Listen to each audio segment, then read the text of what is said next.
Welcome, World Warriors, to the wrap-up for Street Fighter V. For those newcomers, I'll give you a quick rundown of what the wrap-up actually is. The wrap-up's my all-encompassing review section of my channel. Now, it can vary from companions to my written pieces that I do all over the internet, to just conversations I want to have about games and then all the way to like late to the party type reviews, games that I've missed or you've missed or that have been forgotten. But all these are going to come in like a non-scripted fashion. They're all going to be off-the-cuff conversations.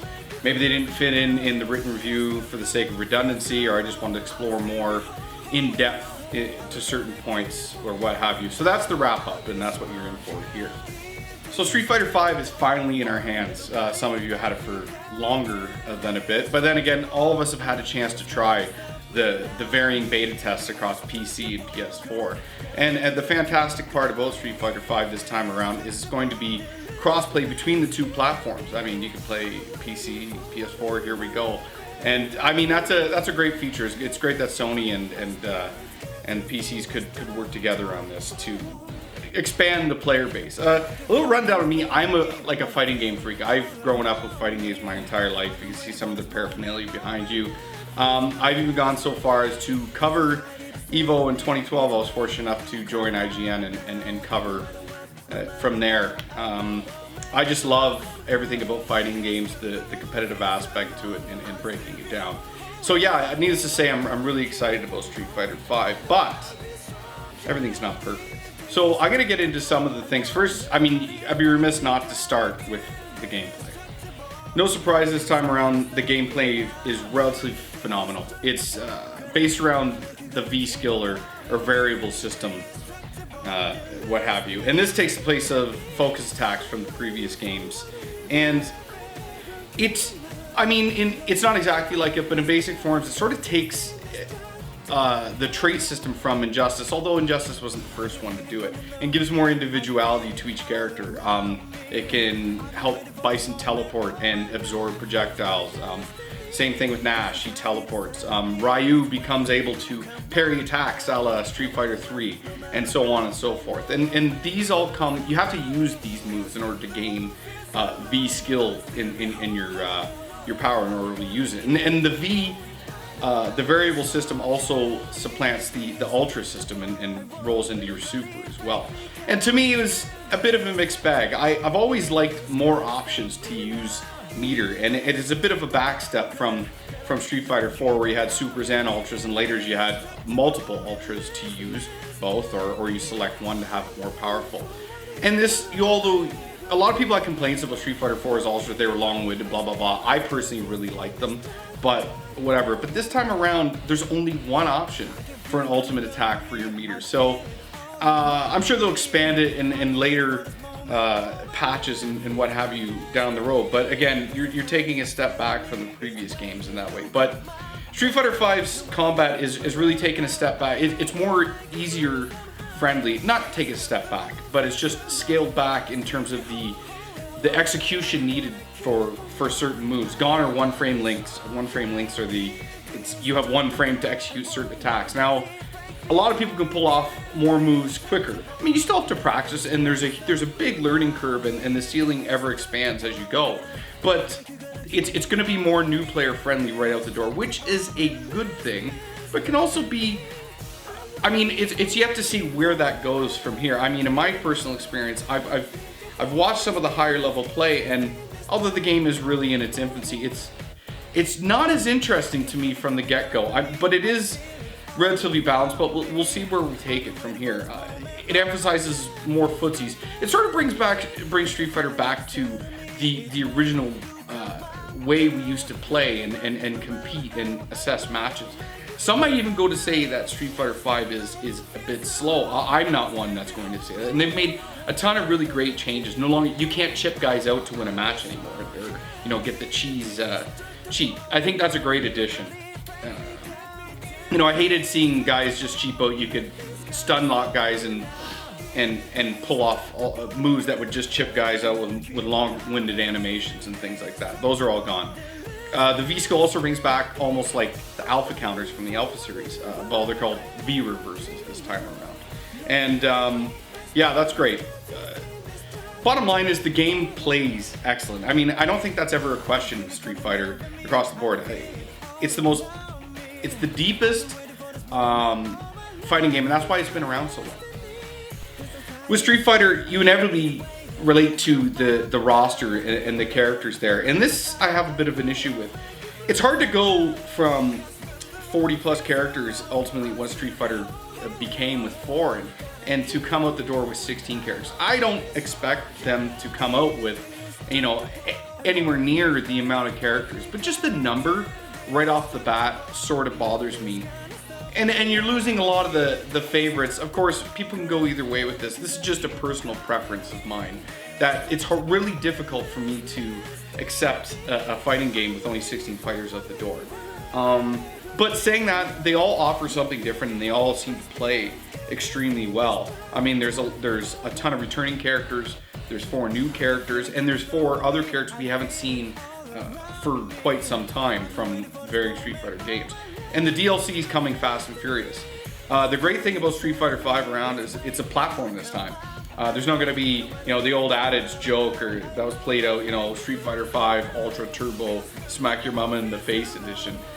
This is what they say. They say Street Fighter V is going to be one game, and that's all you're ever going to need is this disc. Everything else is going to come down the road in DLC forms, in patches, and blah, blah, blah. And this can be either paid for with real money, given to you free, or you can pay for it with fight money that's accumulated throughout the game by completing story modes or competing online and blah, blah, blah, blah, blah. So we'll see how that goes. The first DLC character is going to be Alex. We've already learned about them all. Urian, Alex, Jury, Balrog, Guile, and one other that's escaping me. It's on the tip of my tongue, sorry.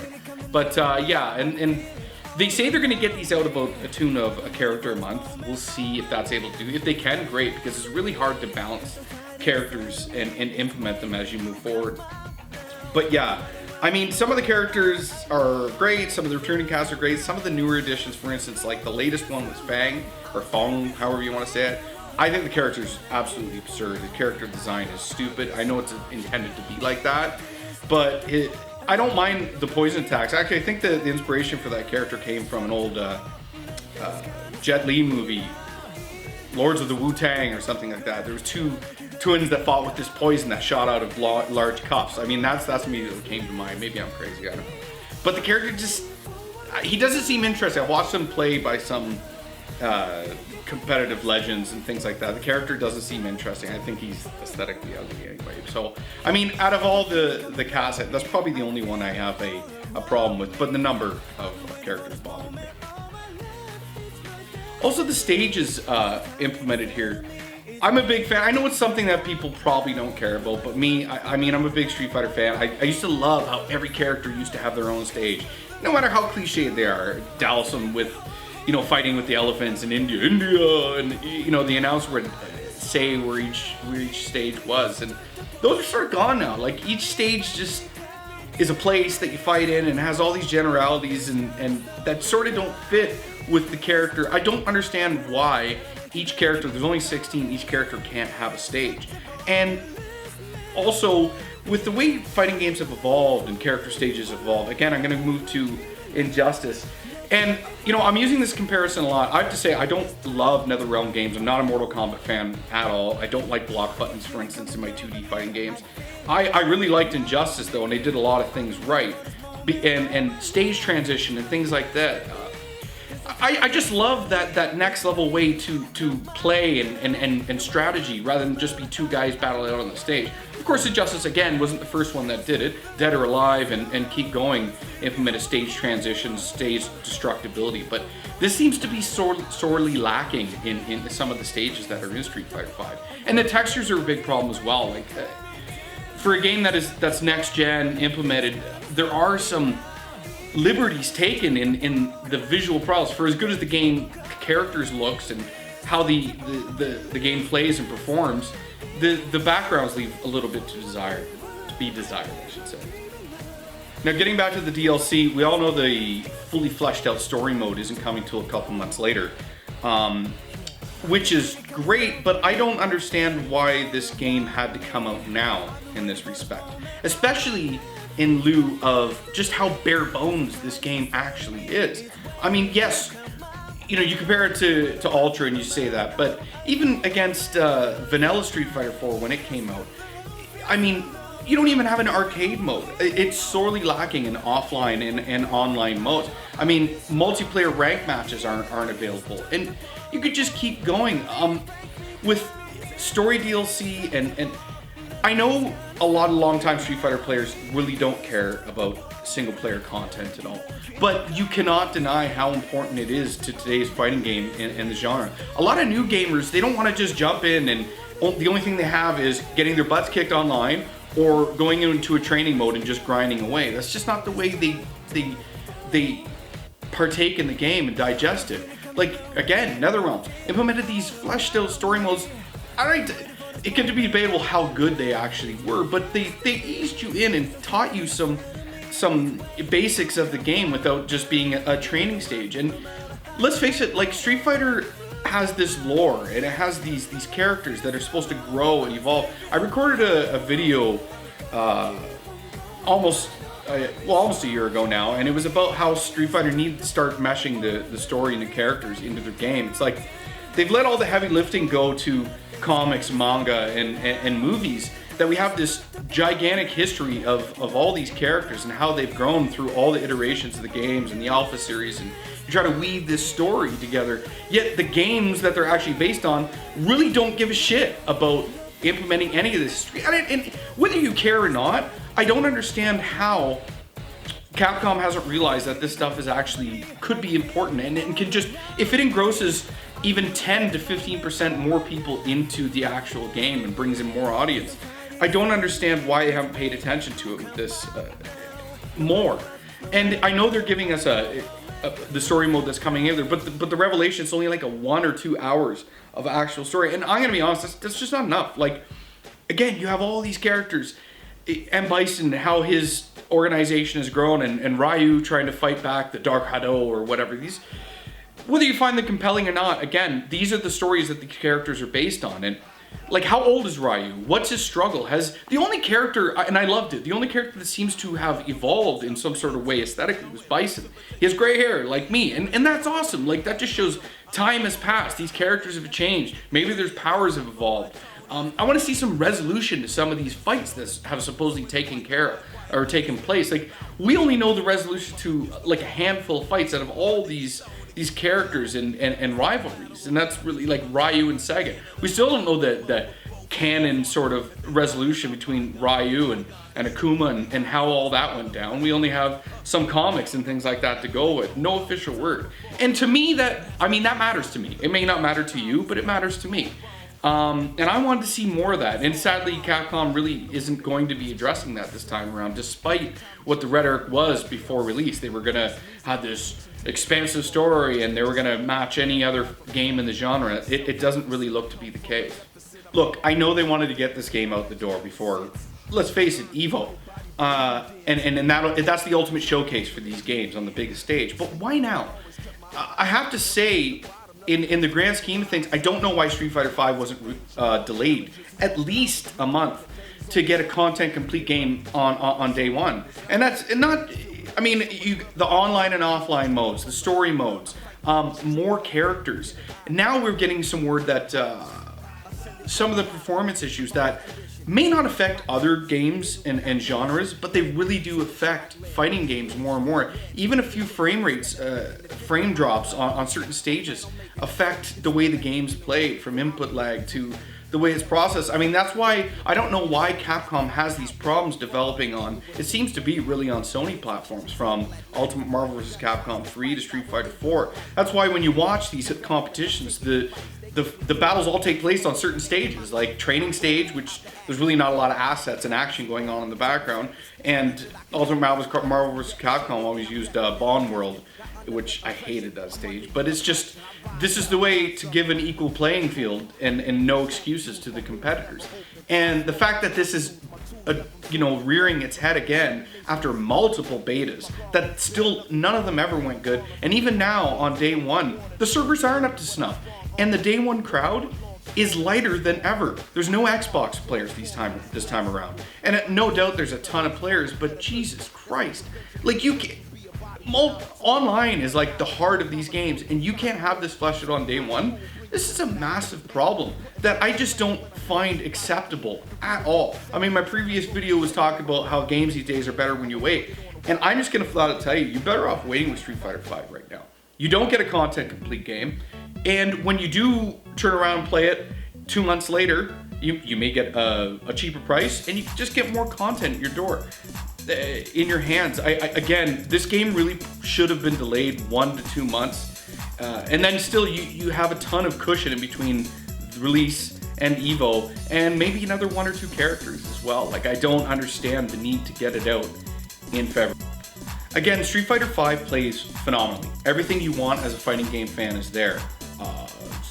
The performance, the footsies, execution, it's all there, and an ever-growing ceiling for you to get better and improve, and all these different characters' looks, and the variable system is in depth and adds individuality to each character, but it's not enough anymore for fighting games just to play well, at least to me. You know, the content has to be there for the non-pro competitor or non-aspiring pro competitor to the casual fan, and you never know, the competitive fan base grows by bringing more and more casual people in, and that's what the offline and story mode content and all this stuff comes into play. You're grooming the franchise for a new fan base, and it's no illusion that other fighting games, especially from NetherRealms, have sold huge numbers on the back of not as great gameplay, but a ton of content, and this is where Street Fighter V is sorely lacking. Do I love Street Fighter V? Absolutely, yes I do. I'm a massive fighting game fan. I have been my entire life. I own almost every iteration of Street Fighter and its spin-offs and blah blah blah on any console there is. And I love, you know, I want this game to live and prosper and breathe and grow bigger than ever. But the way the genre has evolved, it's hard for me to be, as a critic and someone that's, you know, reviews game and tries to view games and with as little bias as possible. It's hard for me to give this a recommendation right now. Like, this game should have been delayed, and if I had to give it a score, I can't give it anything but a 6. Now, I'd like to revisit this score down the road and give a companion update to this wrap up, and I'm sure I will when the content rolls in and they fix some of these issues. But until then, yeah, it's not going to get a recommendation from you right now. You can probably wait, which is a shame. Again, this has been the wrap up, which is my review channel and videos and things of that nature. Again, this is really like an off-the-cuff conversation between you, the viewer, and yours truly. If you want a more structured environment in terms of the videos, the Rose Experience videos will do that for you. I also have a podcast, The Rose Experience Presents, where I bring on many guests. We talk about anything from news of the day. My recent podcast was about the state of games coverage in 2016, which was an interesting one. I had David Chandler from Killscreen come on and join me and talk for 2 hours about that. But yeah, the wrap up will have structured reviews, companion pieces to my written reviews, and some late to the party reviews as well. And I always try to make them as exciting as possible. Again, subscribe, share, leave comments below. If you agree with me, if you don't, Street Fighter and fighting games fans, jump in and be a part of the conversation with me. Let's demand more from these games. Again, this is the wrap up for Street Fighter V. Fight!